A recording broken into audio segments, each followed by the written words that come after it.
He betrayed me while I was in the hospital. So I took the house, the dog, and even the carpet. At 40, I thought I had it all. A successful career, 2 amazing teens, freedom. But then I met him, and I gave up everything, for love. What I didn't know was he was playing a long game, one I never agreed to. I'm Amanda. I was thriving in my field as a senior architect at a prestigious firm. My 2 boys from a previous marriage were in high school, independent, smart, and my whole world. After my divorce, I had made peace with the fact that I wouldn't have more children. I even had a tubal ligation. I wanted to focus on my career and my children. Then I met Del, 32, charming, energetic, and wildly romantic. He made me feel young again, desired in a way I hadn't felt in years. He said age didn't matter, that he respected everything I had built, not right away, but eventually he told me that he was especially enamored with the charming house I owned and lived in near Strawberry Street in the Fan District of Richmond. 6 months later, he proposed. That house? An architect's dream. It had so many historic features and architectural details. When I saw it, I loved it right away. The house wasn't that expensive, but the renovations were. Even though I earned a very nice salary, my boys and I sacrificed to live there and to restore it. Now it was an elegant home. So Del proposed. But there was a catch. He didn't have children and insisted that he wanted children. He was open about it, said he wanted to build our own legacy. I was hesitant, but after months of heartfelt talks and promises, I agreed to try. I underwent a reversal surgery, expensive, painful, and risky at my age. But I did it for him, for us. I put my body and career on the line. I started working reduced hours. My teens were confused, even concerned. But I was all in and so happy to have a second chance at love and marriage. So far, Del was a loving and attentive husband, so I would only believe that he would make a good father when we had a child together.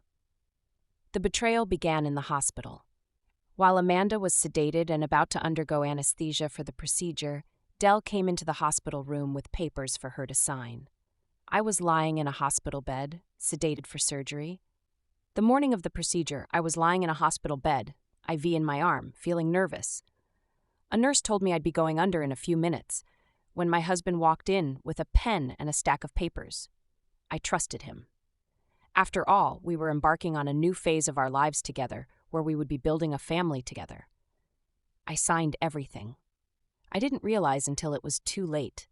He'd betrayed me in the most unforgivable way. The day he picked me up from the hospital in a brand new Audi, I suspected, but didn't yet know that I'd made a huge mistake. I was recovering from surgery, at home, looking through some documents, and found that the Audi was in my name. Del was already spending my money, so I made a secret plan, and when I was done, I left him standing in an empty house. Not even the carpet remained. Yes, I literally pulled the rug out from under his feet. Well, his shoes that I probably bought for him. That's when I decided, if he wanted to play dirty, I'd show him how a smart woman plays smart. Back then, I was 40, divorced, a proud mom of 2 teens, and at what I thought was the peak of my career. Life was stable, balanced, until I met Del, a charming 32-year-old who wanted marriage and he wanted children. Financial analyst, ambitious, magnetic, full of charm. He said he admired my drive. He said he loved my maturity, that I made him want to grow up. I fell for him. He wanted marriage, a future, a family, and that included having children of his own. Ladies, when we hear that, we think it means commitment, seriousness, and he's here to stay. But I am witness to the fact that it doesn't always mean all of that, or any of that. Despite already having 2 kids and a tubal ligation, I agreed to reverse the procedure. I did it for love, or what I thought was love.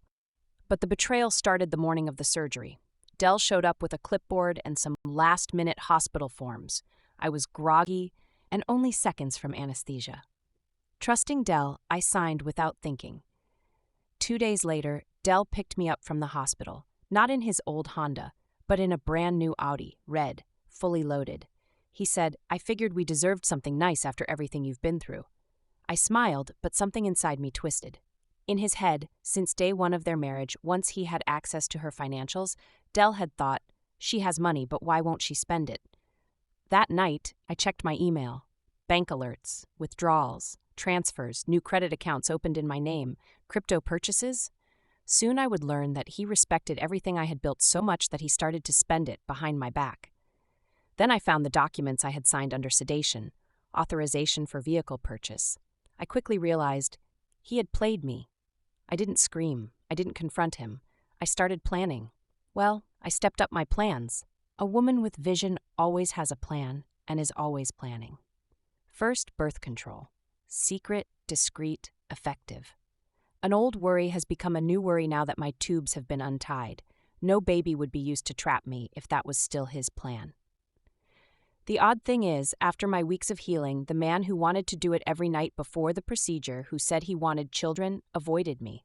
Was he in some evil femme fatale energy trying to get a child with me to trap me? But the papers I had signed, is that what he wanted from me all along? And therefore no longer wanted a child? There was no love. It had not just run cold, it had stopped running altogether. It had frozen and obviously blocked all the pipes. Fellas, if you're going to play a woman, you'd better find one with no vision, no ideas, no plans, and no experience. Not only had I built a life before, I was divorced, with 2 children, well-educated, and had rebuilt again. I had double experience. And for vision, it was a quick study to see through Dell. Well, Dell, welcome to hell. Oh, there would be a trap all right, but I was not going to be his victim. What Dell didn't know is that I had a tract of land given to me by my grandfather just outside of town that I had already planned to build my dream house on. It was in the country, serene and beautiful. I had been working on the design and blueprints long before I met him. This is why I didn't spend money. This is why I was driving the same paid-for SUV for years. This is why my savings account looked so good. I was saving to build my dream house in the country, my forever home. And I had 2 teenagers who would be going to college soon enough. Why didn't I tell him? Why should I? I wanted to see what he was building first, if anything. Over the next few weeks, things unraveled fast. In the middle of the next afternoon, I got a text from a young lady whom I had mentored some years ago, but we had remained friends. I could not believe what I was reading. In downtown Richmond, one sunny spring day, Dell sees a young, pretty woman who he doesn't know she's a friend of Amanda. He stupidly tries to flirt with that woman. She thinks he is a jerk. Dell is about her height, well-dressed, and has a smirky, flirty smile on his face. Of all the people, this friend has a strict, you must be this tall to ride this ride policy. He was way too short for her. Not only that, it is her friend's husband. Dell is desperately trying to turn on the charm with that unmistakable smirk that he thinks is a cute, boyish grin, and Amanda's friend giving him that, you've got to be kidding me look. Tone deaf or something, Dell can't see that he is striking out. Amanda, at first, I thought I was trippin', but then when I turned the corner, I saw him doing the same thing to 2 other ladies. One was Mexican, Puerto Rican, or something. I really wasn't following him. But next he approached a tall woman in sunglasses. At first I thought it was you, by the way he approached her, almost with familiarity, but then realized that it was not you. What's wrong with him? I was at your wedding. I guess he didn't remember me and realized that I'm your friend. The man is idle or something. After that, since I was still home recuperating from the surgery, I logged into his phone, which is on my account, because that would be cheaper, he had said. I'm not one to cross boundaries normally. Today, I couldn't stop myself. I found texts with another woman, someone younger. She called him Daddy. Not in a cute way, in a creepy, patronizing way. But he liked it, obviously. And he liked those pics she was sexting him too. Looking deeper into credit card receipts, a gentleman's club. No, he didn't. Forget the birth control, that man is out here in these streets. He is not coming near me again. And that was the end of that. I had myself checked and I was fine, but I was not going to risk what he was risking. Oh, Dell, to the no. Dell, you have got to go. He said he was a financial analyst. I don't know what he did at work every day, but he sure was analyzing my money, my assets. I was finally able to go up and down the stairs again. The doorbell rung. It was the mailman. I signed for a letter and thanked the mail carrier, closed the door, and began opening the mail. One envelope stopped me cold, the registered letter. It was a power of attorney document, giving Dell legal control over my medical and financial decisions during incapacitation. Dated the day of my surgery. Court copies? Who sent this? Maybe Dell ordered these official copies and was planning to use them in my incapacitation, which was over, but was he planning something else? I was stunned. When he got home at the end of the day, I quietly confronted him, and his face didn't even twitch. "You trusted me," he said, "and it's not like I used it, yet." I realized in that moment, this wasn't about love. This was a setup. What else did I sign when I was in the hospital, Dell? He waved me off and walked out of our bedroom. He knew I wouldn't take this discussion into the parts of the house where my children were, so Dell considered this over and that he had shut me up. He thought he had won, but the battle was just beginning. Oh, Dell to the no, I thought to myself. But I stayed quiet and went about my daily schedule. The kids still had a couple of months more in the school year, and I didn't want to disrupt them at all. I found out he had used the power of attorney to access my financial records. He had moved money, shifted assets. He had married me to get a child to get access to my money, or simply to gain access to everything I'd built. Dell didn't seem to be bringing any finances into the household. Amanda started to wonder what he did all day. What was he doing with his time? She got her answer one evening. He came home late, smelling of bourbon and perfume that wasn't hers. And the glitter? Really? Glitter? As soon as he passed out upstairs, Amanda went outside and looked through his car. More glitter on his side and the passenger's seat. And in the back seat. This man is disgusting. She didn't want to spend the money to have him followed, but seriously considered it with these new findings. She didn't have to. A couple of days later, she was contacted by a longtime friend from college. "Amanda, I just saw Dell with a young girl shopping. It's Short Pump." Is he serious? Everybody goes to Short Pump Mall. He's out in the middle of the day with some chick that is hanging onto his arm. I snapped a picture, Amanda. I can't stand Dell for you right now. This chick is about 21 years old. She's a child, barely legal, if that. She is flashy and tacky, has tattoos, long nails, and a dramatic hairdo and suggestive outfit on. She is about getting sugar daddy types. I came out to see my daughter, Carla, in her shop. We were in the food court when I saw them. I was appalled. My daughter said to me, "Oh, that guy? I see him all the time with those over-the-top type women." I asked her all the time? Well, at least once a week, like on a Tuesday or Wednesday. Really? I said to her. Amanda's friend didn't tell Amanda this part. Yeah, he's trying to throw sugar daddy vibes, but ooh, I wouldn't want him. Thank you, Lana. You just saved me a lot of time and money. We'll have to get together soon. Maybe for lunch? Sure thing. I gotta go now. Me too, thanks again. I documented everything. The bank fraud, the fake love, the texts and sexts from other women, texts and pictures of him with other women. I made digital backups and hid them in cloud storage. I opened new accounts in my name only, redirecting pay and other direct deposits to my new accounts. I left old accounts open for a few weeks longer, just to throw him off my trail. I did it all quietly, legally, strategically. I also removed his name from anything that was mine before the marriage, as I had added him to accounts to make him feel a part of my life as I thought we were building. Well, I was building. He was using up what I had already built and was trying to build, which is the same as tearing down. I could have crumbled, but instead, I fought back.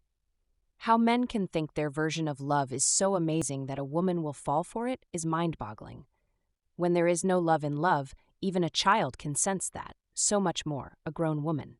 I hired the best family lawyer in the city. I gathered every shred of evidence, the texts, the emails, even his sleazy financial schemes. Turns out, he had been siphoning money from our joint account to finance a whole party life that he didn't think I'd know about, but it was unfolding quickly. We are surrounded by a great cloud of witnesses. Dell would soon learn that when you think no one sees you, you'd be amazed at who is watching. Right after Memorial Day, when the kids were out of school for the summer, 2 months later, while Dell was at work, I struck. I hired a moving crew and packed everything I owned: furniture, clothes, the dog, Sunshine, the dog's water bowl, and chew toys. I ripped up the installed carpet because I paid for it. I shut off every utility in my name: water, power, internet, gas. Dell doesn't know, but a coworker had always admired my house, so I prepared to sell it to him and moved out 1 week before closing. Dell walked into a cold, dark, echoing box of a house. No lights, no furniture, no dog, not even a doormat, Dell walked into silence. No Wi-Fi, no me, no kids, just an empty shell, except all of his clothes and things in the upstairs closet. Oh, and a luxury car he couldn't afford. I filed fraud charges and froze our joint accounts. All he had left was the Audi, so he thought. That was in my name, so perfectly timed. The repo man came and took the Audi while Dell was standing in shock and disbelief in the empty house. The car was in my name. How did he even get insurance on that car? Oh, I had found out that the insurance was in my name too, and he wasn't even a registered driver under the policy. If he had an accident in that car, the liability would have fallen on me, with my lawyer. I took him to court for fraud. Dell was charged with financial misconduct. Thankfully, the power of attorney document was signed under sedation, rendering it potentially invalid. We had a court date the week after I moved out. We fought it in court and won. I froze all remaining credit cards. I could only imagine Dell trying to buy gas or a coffee or take one of his side chicks shopping and being disappointed. I froze all bank accounts so he couldn't use a debit card either. I froze these accounts because he also was pulling out 1,000 here, 2,000 there, and buying cryptocurrency in his name only with a highly protected password that I couldn't hack. Freezing these assets was pending the judge's decision in court. The judge ordered him to pay me back, half of what he had taken, but I've not seen a cent of it yet. That was at the height of the crypto market. Quickly it dwindled to half its value in what looked like a free fall. Stolen money is sweet, until you don't have it anymore, huh, Dell? Today, I run my own architecture firm. My teens are in college, and Dell, he's out of our lives. I was betrayed, but I turned pain into power. Ladies, never give up everything for someone who wouldn't do the same for you. Today, I am co-owner of my own firm, and the dog still sleeps by my feet every night. Rodney? Oh, Rodney has been my colleague for years. We worked together so well that he is now the partner and co-owner in the firm we started together. He is also the architect who bought my house in the fan silently. No listing or sign ever went up. He is the one who had the courts to issue an eviction notice to Dell. Oh, someone should have filmed that moment. He finally wanted the house after he became a sudden widow and wanted a fresh start in a new home. Rodney and I have worked together for years and now as partners for another year. Time flies. One day Rodney said, "Amanda, if you would like to come back to your old house sometime, I'll cook you dinner." "You can cook, Rodney?" "Girl, I can burn." "Okay." That night Rodney said, "Amanda, if you would ever like your house back." "Rodney, I'm not buying this house back from you. You have remodeled it to perfection and updated it. It is amazing." "No, Amanda. If you would marry me, your house will be yours again, as well as this gorgeous diamond ring and this charming man who has admired you for a long time." God, thought Amanda, a whole grown-up, with a job, a career, a profession, and who doesn't want anything from me? When has that ever happened? Yes, she said without further hesitation. Betrayal broke me. Revenge rebuilt me. Never sign anything when you're vulnerable. Never sign anything under pressure. Never give your power to someone who wouldn't give you theirs. And never, ever underestimate a woman who's been betrayed and survived. If you love stories of smart women flipping the script, hit that subscribe button. Trust me, there's more where that came from. Have you ever been betrayed by someone you trusted? Share your story below. Subscribe for more real-life stories of betrayal, strength, and redemption.